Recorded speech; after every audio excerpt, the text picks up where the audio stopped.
7 signs that you have toxic friendships. Now, let's begin. Number 1. You give, they take. Friendships should be a give and take. You should listen as much as you talk. You should do favors as often as you ask for them. But what if you're doing all the giving and they're doing all the taking? Well, this is a classic example of an unbalanced or toxic friendship. One friend, that would be the giver, is constantly making an effort. The other, the taker, just keeps asking for more. So how does this kind of friendship develop? Well, more often than not, it starts with the taker. Takers have a tendency to focus on themselves. They're so concentrated on their own needs that they forget to consider their friends. But it's more than just being selfish. These toxic friends aren't respecting you as an individual. They don't value your time or effort as much as their own. In their mind, the friendship revolves entirely around them. Imagine your characters in a movie. Your friend thinks they're the main character. They think the entire story is about them. That means to them, you're just a part of the supporting cast. Unbalanced friendships like this, they just never last. Givers almost always end up getting tired of takers' demands. The problem is, it can take years to realize that you need to leave a friend behind. If you suspect you're stuck in an unbalanced friendship, well, try this. Think about the last time you did something nice for your friend. Did you buy them lunch? Maybe you picked up some medicine for them when they were sick. Now, think about the last time your friend did something nice for you. If you can't remember, then your friendship might be lopsided. So don't wait to make a change. Don't let a toxic person rob you of your valuable time. You should never allow your friends to treat you like a caretaker. Instead, meet people who are willing to share the spotlight. That way, you can foster healthy friendships that will actually last. Number 2. Too much criticism. Friends make fun of each other. Some tease more than others, but no friendship is complete without some playful jabs. Teasing is a natural way to grow closer to someone. In fact, it's one of the best ways to show a friend that you trust them. Why? Well, because you have to trust someone to know these comments aren't meant to hurt you. Let's say a stranger insults your new haircut. How would you feel? Offended? Insecure? Maybe a little bit angry? Now, if a friend said that to you, the same insult would be funny and playful. But there is such a thing as too much criticism, even from a close friend. Think about how you and your friends interact. When you tease each other, what's it like? What do they tease you about? Do they focus on small, superficial things? Or personal things, like your goals and choices? Does the teasing go back and forth, or is it just your friend criticizing you over and over again? Toxic friends tease in a malicious way. They criticize important parts of your life, like your passions, your insecurities, and your relationships. Friendly teasing should focus on tiny, pointless things. You'd tease a friend about their shoes or that time they spilled food on themselves. And it's also important that teasing goes both ways. Don't let yourself become a punching bag. Unfortunately, it can be hard to tell what someone's true intentions are. A friend might accidentally cross the line without trying to be toxic, or vice versa.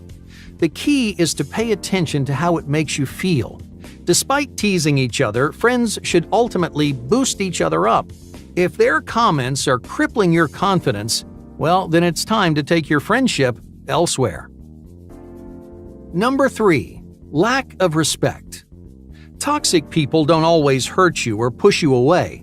Some of the most toxic friends want you all to themselves. These friends can't stand the idea of sharing you. They don't like when you spend time with other people.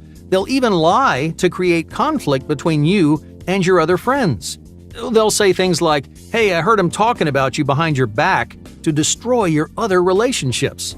Now, you might be wondering, why would anyone want to do this? This kind of toxicity stems from deep-rooted insecurities.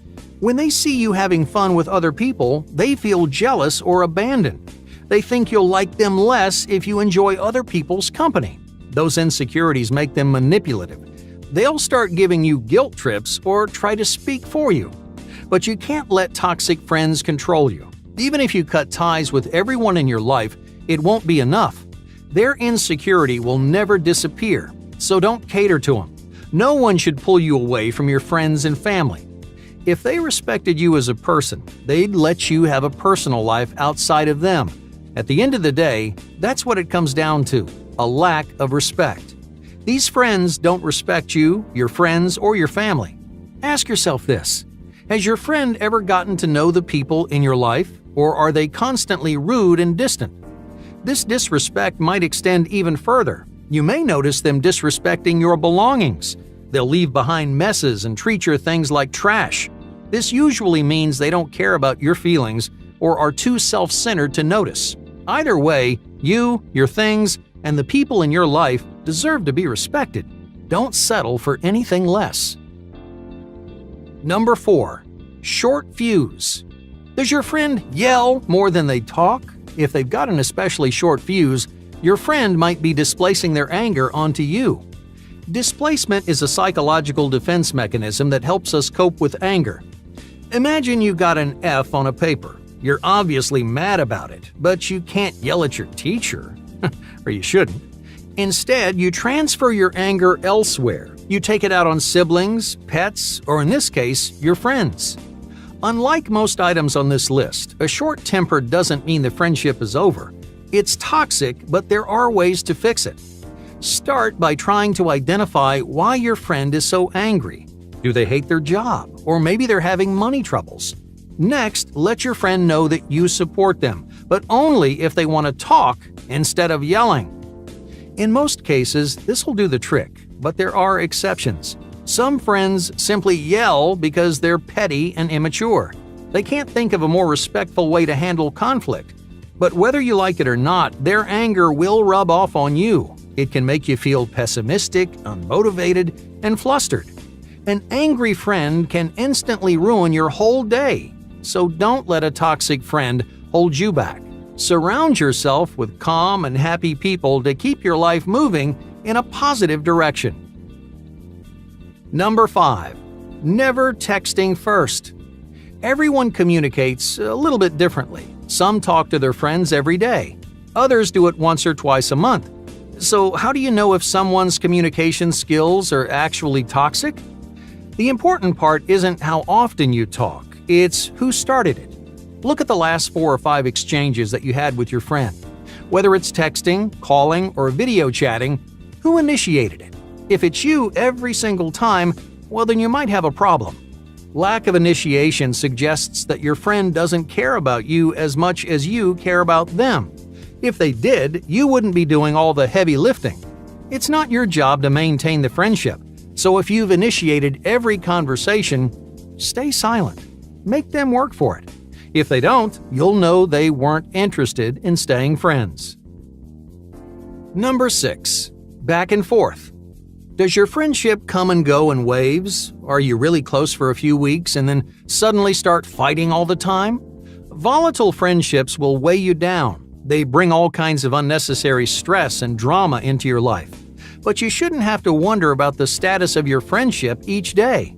Your friends should be a constant in your life. You should be able to rely on them when you need to. Someone who's combative or volatile can't give you that consistent support. But the hardest thing about having this kind of friend is getting rid of them. Just when you're ready to cut them loose, they'll go back to being your best pal. They'll be upbeat, fun, and supportive. You'll stop fighting and go back to spending every second together. You'll convince yourself they've changed until it all falls apart again. So, if you've got a volatile friend, it's up to you to break the cycle. Number 7. Competitiveness. When you share your accomplishments with your friend, what do they say? Are they supportive and happy for you? Or do they try to one-up you? Toxic friends can be extremely competitive. They don't want to admit it, but your success might make them feel inadequate. They'll brag just to cover up their insecurities. Why? Because your approval matters to them. It may matter more than anyone's. This is actually a very natural feeling. We want our friends to be proud of us. We want their acknowledgement.